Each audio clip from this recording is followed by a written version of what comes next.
বর্ষাকালে সিটি কর্পোরেশনের অনুমতি না পেয়ে গোপনে রাস্তা খনন করে ওয়াসা ও তিতাস। সকালে রাজধানীর ভিআইপি সম্মেলন কক্ষে ডোরা আয়োজিত ঢাকার জলাবদ্ধতা ও নান্দনিক পরিবেশ সৃষ্টিতে খাল পুনরুদ্ধার নিয়ে সেমিনারে অভিযোগ করেন ঢাকা দক্ষিণ সিটির মেয়র শেখ ফজলিনুর তাপস। বলেন, বর্ষাকালে রাস্তা খননের জন্য কোনো সংস্থাকেই অনুমতি দেওয়া হবে না বলে আগেই নোটিশ দেওয়া হয়েছে। এরপর অনুমতি না পেয়ে গোপনে রাস্তা খনন করছে ওয়াসা ও তিতাস। সরকারি বেসরকারি ভূমিদস্যুদের আগ্রাসন যতদিন না বন্ধ হবে ততদিন জলাবদ্ধতা নিরসন সম্ভব নয় বলেও মনে করেন মেয়র।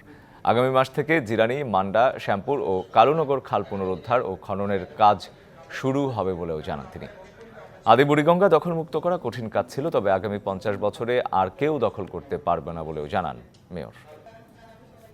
এখানে এমন প্রভাবশালী গোষ্ঠী বা প্রভাবশালী ব্যক্তিরা রয়েছে যারা কিন্তু আমাদেরকে অনেক প্রতিবন্ধকতা সৃষ্টি করতে পারে।